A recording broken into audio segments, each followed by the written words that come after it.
Sup, you beautiful bastards. You're watching the Philip DeFranco Show. It's a fantastic Monday. Hopefully, you did not burn your eyeballs today. Though if you did, a fantastic day to learn that the show is also available in audio on Apple Podcasts and Spotify. But hopefully that didn't happen and you're having a great day, and we're going to have a lot of news to talk about today, so just buckle up. Hit that like button and let's just jump into it. Starting with, y'all, I gotta be honest, I love me a solar eclipse. Not only because it shows us on a cosmic level that size doesn't matter, it's what you do with it, but also, too, I get to nerd out on all the ways that it impacts us in ways you may not realize. Starting with the most basic thing that a lot of people experienced a different eclipse today, which, by the way, North America is not gonna have another total solar eclipse again until 2044, with this one specifically stretching from the Pacific coast of Mexico across 15 US states all the way to the coast of Newfoundland, Canada, turning day into night for at least 30 million people and probably tens of millions more. And I say probably tens of millions more because this thing had hype, like Taylor Swift Eras Tour levels of hype, with eclipse chasers booking flights, hotels, and tickets to viewing parties, flooding towns and cities with hundreds of thousands of weekend visitors. And in fact, so much so, the Perryman Group projected that this would bring a $6 billion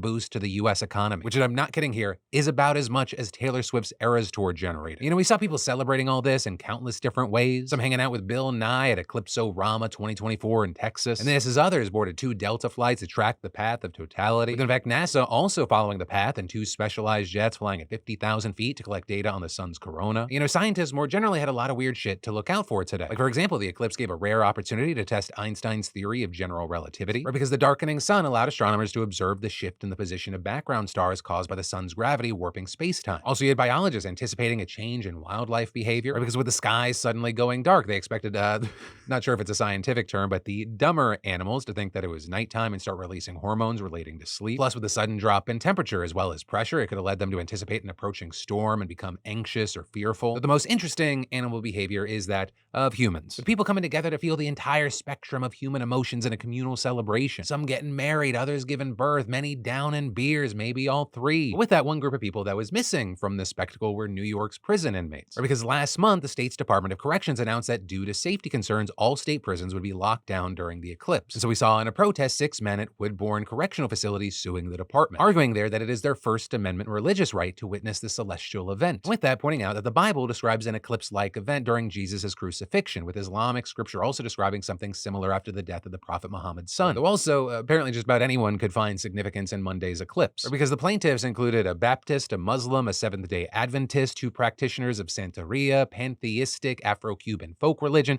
and 1 atheist. And that last one explaining in a court document, eclipses are important because they inspire awe and deep reflection, and are a rare opportunity for everyone to come together, enjoy our common humanity, and share joy at being alive. And apparently, that argument actually worked, because in a settlement just a few days ago, the state let those 6 men go outside to view the eclipse. So notably, it doesn't appear that other inmates got the same privilege, which is yet another example that the squeaky wheel gets the oil. Is that the phrase? What is the phrase? It gets the grease. As my grandma used to say, same difference. But as amazing as all this was, it's important to remember that for some people, Eclipse Day is going to be the worst day of their life. With that, professional nerd Hank Green even explaining why in a video. It is not really the amount of light that comes from the sun that's dangerous, it's the quality of that light. It is extraordinarily high energy light. So even if it's just the tiniest sliver of sun still visible as the moon goes over it, if you look at that for as little as a few seconds, you might permanently damage your eyes. With Hank also adding that a second danger is that you're going to have so many people driving on the roads, which will inevitably just cause more traffic accidents. We actually saw this in the numbers leading up to the 2017 eclipse. Fatalities and car crashes went from the background rate of around 7.9 deaths per hour to over 10 deaths per hour. The warning that this year's eclipse was even more dangerous because it was so accessible to so many more people. But for now, we're gonna have to wait to see what those numbers are, kind of like how we have to wait till July 5th to see how many people accidentally blew their fingers off because of fireworks. But in the meantime, I gotta ask, how was your eclipse day? For me, it was whatever. I kind of ended up just getting lost in thought about Heroes, like the TV show Heroes, because there's a meaningful eclipse in that show. And then I just got sad because the writer's strike on that one, while very important, it ruined what I think was going to be one of the best shows on TV. So maybe it was always doomed. I don't know. Main point, happy Eclipse Day. And then we got a lot of quickie entertainment news, starting with celebrity legal drama. Like, for example, country music star Morgan Wallen just got arrested for throwing a chair from a rooftop bar in Nashville, with Metro Nashville Police releasing a statement on Twitter saying Morgan was booked for 3 counts of felony reckless endangerment and 1 count of misdemeanor disorderly conduct, with the chair landing on Broadway close to 2 Metro Nashville police officers. And USA Today obtaining an affidavit where officers claim that he threw the chair for, quote, no legitimate purpose. Which for me just begs the question of what would a legitimate purpose be to throw subway chair off of a roof. Like, that's just a weird sentence. Like, would he be fighting the fucking Green Goblin? But the good news is reportedly there were no injuries. As far as Morgan, he was released by 3:30 a.m. after posting bond. Also, regarding celebrities having legal trouble, we should talk about Jonathan Majors. He just got sentenced, and the big thing is that he avoided jail time because he was facing potentially up to a year in jail after being convicted of assault. But this judge instead ruled on probation, ordering him to pay a $250 fine and undergo a 52-week counseling program, with outlets like Variety noting that programming is specifically about domestic violence and that it'll start off in person in LA with future sessions possibly being virtual. And then on top of all that, he'll also have to complete his mental health therapy that he's been in and provide updates on that. But if he doesn't end up complying with his sentencing and probation, he could end up facing jail time. Then, in not legal news, but other quick celebrity news, you had Billie Eilish announcing her new album, and then there being fallout after that, with her writing on Instagram today that the album Hit Me Hard and Soft will be coming out in May, that she won't be releasing any singles leading up to it because she just wants to hit people with the whole thing all at once. Obviously, you had Billie and her fans excited, celebrating the news, but then something appears to have happened that pissed Billie off, and that's because she posted Instagram stories saying "fuck you" to Rolling Stone, with accounts like Popbase saying that she wrote and then deleted this after the outlet allegedly leaked her track list. But currently, the outlet's article on the upcoming album doesn't have the track list, so it looks like it may have been removed. But it is worth noting that they aren't the only ones that appear to have shared it. The Pop Culture News account still having the track list posted. Places like Genius Lyrics have it as well, but Billie's fans are primarily going after Rolling Stone, just pissed off at them, slamming them on every corner of the internet. Though for their parts, neither Billie nor Rolling Stone have said anything more about the debacle. And then we've had a lot of planes and ships in the news doing things they're not supposed to do, and unfortunately, today is no different. With most recently, passengers on this Southwest flight that took off from Denver yesterday getting this show. Right, and what you're looking at here is the engine cowling, which is a removable sheet of metal that's normally supposed to cover one of the plane's engines. Except here, when someone looked out their window, they saw it sheared off, striking one of the wing flaps and just kind of whipping in the wind like that for 25 minutes. With the flight then immediately returning to Denver, and thankfully nothing else went wrong. Though, of course, with this, one of the first questions was, what plane was it? And like with what's been the case recently, it was Boeing, with this particular model being a 737-800, which was built in 2017. But to be clear, at this point, we don't know that Boeing is actually to blame here. But it could have just been the result of faulty maintenance, not a design issue. A Southwest spokesperson saying the incident was a result of a mechanical issue. But either way, you got people saying Boeing and engine ripping apart in headlines, and they're going, oh, just more of the same recent troubles. Which, I mean, not even including the two big crashes that happened years ago. It just seems like there's been bad news after bad news since January. Right back when the Alaska Airlines 737-9 MAX blew out its door plug mid-flight, which of course led to a DOJ criminal probe and a $1 billion lawsuit. But then, of course, at the same time, we've had horrible boat news. Because, of course, 2 weeks ago, the Francis Scott Key Bridge in Baltimore collapsed after a container ship lost power and rammed into it, that killing 6 people, and only 3 of those bodies have been recovered so far. Cleanup crews also working, removing 1 Statue of Liberty's worth of debris from the river so far, though notably the ship's still stuck there. And we're also now finding out that there was almost a repeat of that disaster on Friday night, because reportedly another large container ship nearly struck another bridge, with an 89,000-ton vessel losing propulsion, though not all power, in the Kill-Van-Kull waterway near New York Harbor, which is a busy shipping lane between Staten Island and New Jersey. There, thankfully, there was a group of tugboats that guided it to a stop near the Verrazano Narrows Bridge, where it was repaired, with it eventually regaining power and safely anchoring outside the waterway. But with this, I'll say while it was reminiscent of what happened in Baltimore, unlike in that incident, this one had the U.S. Coast Guard managing vessel traffic service, which means that they're actually prepared for emergencies like this, which is maybe why nothing happened. But this is reportedly only 12 ports of vessel traffic service, and obviously Baltimore Harbors wasn't one of them. And then today is a good news, bad news situation for Elon Musk and Twitter. And I'll start with the good news, right? His recruitment effort to get Mr. Beast in to try to use him as a way to go like, hey, this is a place to post videos. It appears to be working out, at least to some degree. But Mr. Beast posted an update over the weekend saying posting videos on X has been awesome so far. And with that, including a screenshot of view metrics in the first video that he uploaded having the most views with 177 million. And more importantly, also adding, so far it's been around $1 million in ad revenue. I'm just adding it to my video budget so now I can spend more on content, lol. And so a number of people are seeing this as a win, at least for Mr. Beast. Because of course, on the other side, there's long been speculation that 1, Twitter inflates video view counts, and 2, people and outlets have previously accused the company and Musk of using back-end tricks to specifically make Mr. Beast videos bigger. And during all this, we've seen no shortage of creators going, I'm not getting anywhere near that Mr. Beast money. And that including some of the biggest creators on the platform. And notably, all this is Twitter's kind of just been needing a win lately. Especially as 1, there have been reports of users decreasing, and now 2, and this is actually one of the biggest stories of the day, it's feud with Brazil, with the Supreme Court judge in the country now investigating Elon Musk for obstruction and for refusing to comply with orders to block fake news. And to give you some background here, that judge has been trying to combat online disinformation and hate speech, citing its threat to democracy. And recently, the court actually ordered X to block certain accounts in the country, and while we don't know exactly what accounts this was applied to, it was likely ones that have been accused of spreading fake news. Now, at first, Twitter complied because it was facing hefty daily fines if it kept those accounts up. But then we saw Musk quickly reverse course, unblocking the accounts and condemning the judge for putting the company in this position, writing, "We are lifting all restrictions. This judge has applied massive fines, threatened to arrest our employees, and cut off access to X in Brazil. As a result, result, we will probably lose all revenue in Brazil and have to shut down our office there. But principles matter more than profit. And saying this judge has brazenly and repeatedly betrayed the Constitution and people of Brazil. He should resign or be impeached. And Musk also vowing to publish all the demands from the court and reasons why those demands violate Brazilian law. And so now with that, you have the court shooting back at Musk, with the Associated Press reporting that the judge is now including Musk in an ongoing investigation over the spread of fake news and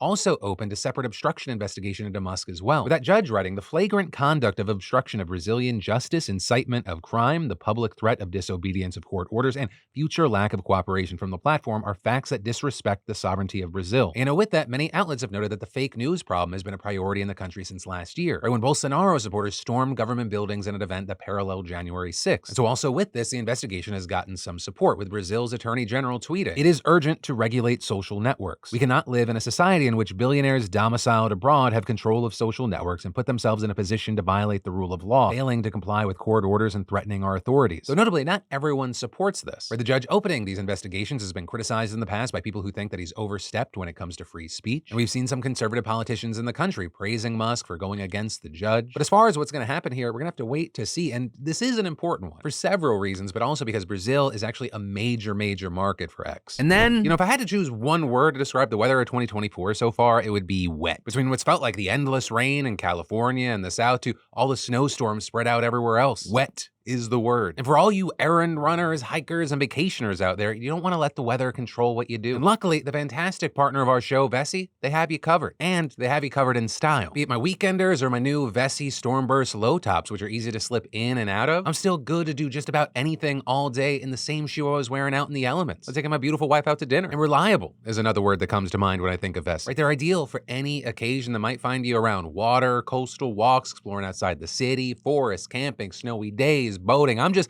listing a lot of activities. Heading down on damp mornings, boom, another one. Washing your car. Why won't Phil stop? Because there's no limit. So what are you waiting for? Just go to Vessi.com/DeFranco to get 15% off your first order. And also, I'd say check out Vessi's super sleek Astoria backpack. It's 100% waterproof. But main thing, that's Vessi.com/DeFranco. And then Israel is pulling back from southern Gaza, right? That's the news. It's all over the headlines. But that news may not mean what you think it does. Instead, they're doing it in preparation for what many fear is a massive attack on Rafah, right? The last major city in Gaza. The area on the border with Egypt, and it's where the Israelis told everyone to evacuate to if they didn't want to be in the middle of the Gaza City and Han Yunis invasions. Which is why right now, Rafah is completely filled to the brim with people with literally nowhere to go. It currently has over 1.4 million Gazans. That's over half the territory's population. And it's not like they can just head back to their former homes in Han Yunis. With the emphasis on the word former, as Israel has leveled much of it, with one resident even describing it as all just rubble, saying animals can't live here, so how is a human supposed to? And the expected attack on Rafah comes as months of negotiations over a ceasefire have continued to break down. And this won't be shocking to you, both sides have blamed the other for a breakdown in negotiations. So there's a lot of pressure on Israel to get one in place, right? As the time for the hostages being held is quickly running out as more and more turn up dead. Right? And so that, coupled with the mounting death toll and really bad PR from this war, it's led to officials within Israel calling for new elections this year. Right? And it's not just coming from outside the government either. Even War Minister Benny Gantz is pressuring Bibi to hold elections. And Bibi withholding elections, right, that's not his shot, because he's very unpopular right now, and 50% of Israelis apparently think that he's doing things for mostly political motivations now. And then, of course, comes the international pressure. Israel's partners are increasingly growing tired of the war and how Israel's conducting it, with it often seeming they have little regard for anyone on the ground, with that including aid workers, including those working with Jose Andres in the World Central Kitchen. The IDF calling those killings a massive error. But this, as critics have pointed out, that incidents like that, they happen so regularly that it's hard to believe that it was an error. And with that, we saw Andres criticize Israel for its actions, saying, "This doesn't seem a war against terror. This doesn't seem anymore a war about defending Israel. This really, at this point, seems it's a war against humanity itself." And this, as Doctors Without Borders have described Israel's actions as a slow-motion massacre of people to subject them to the kind of deprivation of food and water that they've been subjected to for the last 6 months. Right? So many killed, so many displaced, so much destruction. And it's because of all this we're seeing longtime allies like the U.S. trying to get a ceasefire going and more aid to Gaza. Although notably, as the U.S. is still willing to sell them weapons, much to the annoyance of an increasing number of Americans and lawmakers. But this is other partners are seriously discussing canceling arms shipments, like with the UK. And then there are also countries who are trying legal routes to hamper Israel's war efforts, such as this morning when Nicaragua sued Germany at the International Criminal Court, and claiming there that it was supporting an Israeli genocide in Gaza. And that lawsuit also asking the court to force Germany to reverse its decision to suspend the funding of UNRWA, as the group's long been accused by Israel of being a hotbed for Hamas members, with recent allegations indicating that some of its members may have been involved in the October 7th attack. And that leading to a whole group of countries such as the US and Germany pulling their funding and support of the group. Although notably since then, the Israeli claims have come under considerable scrutiny. And also, a big thing with this situation is with no matter what happens next, there's a good chance that shit will still be popping off. Because either Israel invades Rafah and we see whatever the hell that looks like, or it agrees to some kind of ceasefire. But even if that happens, there's a real threat of a regional war. Israel and Hezbollah continually bomb each other, and Israel's conducted major airstrikes in neighboring Syria. And with Syria, I mean, that's a whole clusterfuck amid its civil war. But the most recent high-profile airstrike was in Damascus, where the Assad government still rules. And that alone could be enough to spark a response from the military. But then making matters even worse is that the airstrikes killed 2 top Iranian generals and reportedly targeted their consulate. And Iran's involvement in Syria, that's its own set of problems. But Israel feels like it's being used as a springboard to attack Israel with proxies. Except after this airstrike, Iran's just threatening Israel itself and saying none of the embassies of the Israeli regime are safe anymore. So any sort of situation where there ends up being less fighting, it seems less and less likely these days. And then, in huge international news, we gotta talk about Ecuador and Mexico, because Ecuadorian police have raided the Mexican embassy in its capital city of Quito. Right? And this is a very big deal, because under the 1961 Vienna Convention on Diplomatic Relations, diplomatic premises are considered inviolable, with host country officials and law enforcement only being allowed to enter with the permission of the ambassador. And unlike a lot of international law, this is a rule that most countries, even the most well-known rule breakers, tend to follow, with there really being only a handful of cases of government-supported embassy attacks that actually happened, or the 1979 takeover of the American embassy in Iran being the most well-known. Though ironically enough, there's also another famous case of a raid on an Ecuadorian embassy in Cuba in 1981. Though notably, Israel has also just come under fire for its attacks against Iran's diplomatic premises in Syria, which have been criticized by UN officials and called by many a violation of international law as well. But jumping back to Ecuador, a key thing to note here is that they weren't targeting the embassy staff. Instead, they were actually arresting Jorge Glass, Ecuador's former vice president, who's been convicted of bribery and corruption, and who also notably was seeking asylum in Mexico on the claim that he was being politically persecuted. But with that said, a number of diplomats reportedly suffered injuries during the raid, and on top of that, the raid came at a time when tensions were already high between the two countries, with Ecuador declaring the Mexican ambassador persona non grata just last week after Mexican President AMLO criticized the country's election. And ultimately with this, international law experts and leaders across the region widely agree that the raid violated the Vienna Convention, with AMLO saying on Twitter that it was a flagrant violation of international law and sovereignty of Mexico, with that also declaring the suspension of diplomatic relations with the government of Ecuador. And this is Ecuador's neighbors, including both a right-wing Argentinian government and a left-wing Colombian government, criticizing the raid. And actually, Nicaragua has joined Mexico in severing diplomatic ties with Ecuador. And Mexico now moving forward with a case against Ecuador at the International Court of Justice, which notably is the same court where cases have been brought against Israel and now Germany regarding their role in the situation in Gaza. And while the United States hasn't issued the strongest condemnation of the raid, it has acknowledged it, with State Department spokesperson Matthew Miller simply saying, "The United States condemns any violation of the Vienna Convention, calling on the two countries to resolve their differences." And notably, with all this, again, ironically, Ecuador has historically been among those who have fiercely criticized this type of raid, as they're well known as being the country who sheltered WikiLeaks leader Julian Assange in their London embassy for 7 years. And back in 2012, when the British government threatened a raid, they said they were deeply shocked by the British government's threats against the sovereignty of the Ecuadorian embassy, and saying that it would be a clear breach of international law and the protocols set out in the Vienna Convention. So of course, with that is that there's a different government in Ecuador today than then, which is why there's really no way to know what happens from here, but we're gonna have our eyes on it. And then finally, today we have commentary. We dive into the comments from the last show and see what y'all had to say and if I have anything to add to it at all. Sometimes I even disagree. The horror! So I definitely didn't disagree with a lot of the commentary that was happening around these so-called nuisance streamers, or as I call them, the assholes of all ages who have found out how to monetize being assholes by live streaming being assholes. With Jonathan Collins writing about one of the 14-year-olds at the center of the story saying, "Anyone who thinks, oh, he doesn't know any better, he's just a kid, how the fuck do you expect them to ever learn if you don't teach them what they're doing is stupid?" And Lockhack saying, "It would have been in his best interest if he was arrested." And Local Menace jumping on that thread saying, "And also, kids aren't all stupid. They're very capable of learning when they have to. Infantilizing them and defending bad behavior because he doesn't know any better is exactly why these kids are comfortable behaving in a way they know isn't right. They know they can get away with it." And again, most of their behavior is mimicked behavior. They see teenagers or fucking grown-ass adults doing this and getting successful, getting money. And I would add then to that point, then you get platforms that get to go after the little person that's mimicking the bad behavior and they scapegoat them. Because God forbid there actually be consequences for one of the cash cows. And I'll also add to that by saying it's not up to the platforms to also raise these children. There needs to genuinely be a question of where the hell are the parents? And even there, I'll say this because, everyone feels comfortable just throwing someone under the bus if it's like an easy answer. Kids at times, they're gonna do shit. And oftentimes that's regardless of the initial parenting. But if it becomes consistent behavior, you see it repeated over and over again, that is when you say, what the fuck's up with the parents? And some like Viola were saying just that, saying this is not just about about social media. A well-taught kid will not do such disrespectful things. Parents are not raising them right. Also, I'll say there's a lot of conversation around actually owning your games or not. It was I mentioned, there's a lot of the conversation in the comments mentioned. Of course, it goes beyond just games. It's pretty much all entertainment that's gone digital now. But with that, Botanga's saying, I've heard many other people say this about what's going on with video game ownership, saying, quote, if buying isn't owning, then pirating isn't stealing. And while I would never personally endorse pirating, that was a very popular comment. And actually, we had the man at the center of that story jumping into our comments and saying, thanks for the mention, I'm the Stop Killing Games guy in the video. With the exposure this is getting, at the very least, I think we're going to get answers one way or the other and clear up all the ambiguity on whether companies can destroy people's games or not. Best case scenario, people will be entitled to keep games they pay money for. What a thought. And then all those replies, you're just glazing the man. We love you, Ross. Thank you, Dr. Freeman. Keep fighting the good fight. And there were no comments about me in those replies. My ego could barely take it.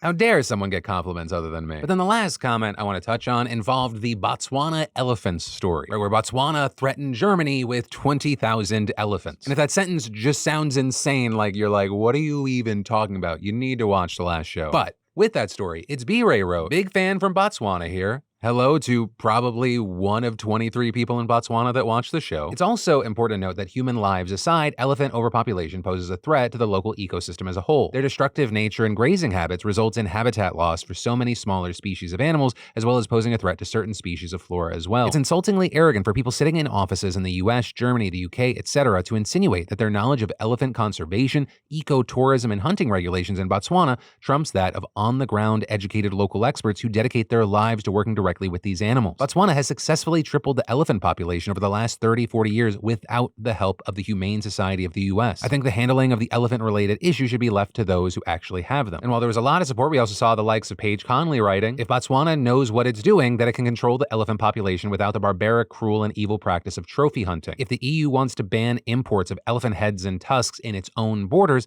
it can. Botswana needs to worry about its own problems and laws, not the EU's. Though also, its B-Ray responded, and if you want to read the whole thing, you can pause right now. With one, we don't sit here pretending to love and support trophy hunting. Majority of Botswana are vehemently against it, saying the temporary lift to the trophy hunting ban wasn't done with joy. It was done with knowledge that culling in this instance is the only ethical way of controlling a population that has gotten too big for its natural environment to support. And two, it's Germany and the UK that need to worry about their own borders, problems, and laws, saying they don't speak for all 27 EU countries. They both practice culling of certain animal species for causing far less death, destruction, and havoc than elephants do. And they're the ones who came out making condescending statements against us and the methods we've had to take, as if both countries have an eradicated majority of their indigenous flora and fauna in favor of mass polluting concrete jungles. And personally, whether it be that story or anything else, I know people have a lot of thoughts and feelings, but that kind of back and forth is also why I love this show, and I also love this last segment. And actually, on that note, that's where today's show is going to end. Thank you for being a part of another daily dive into the news. And as always, my name's Philip DeFranco. You've just been filled in. I love yo faces, and I'll see you right back here tomorrow.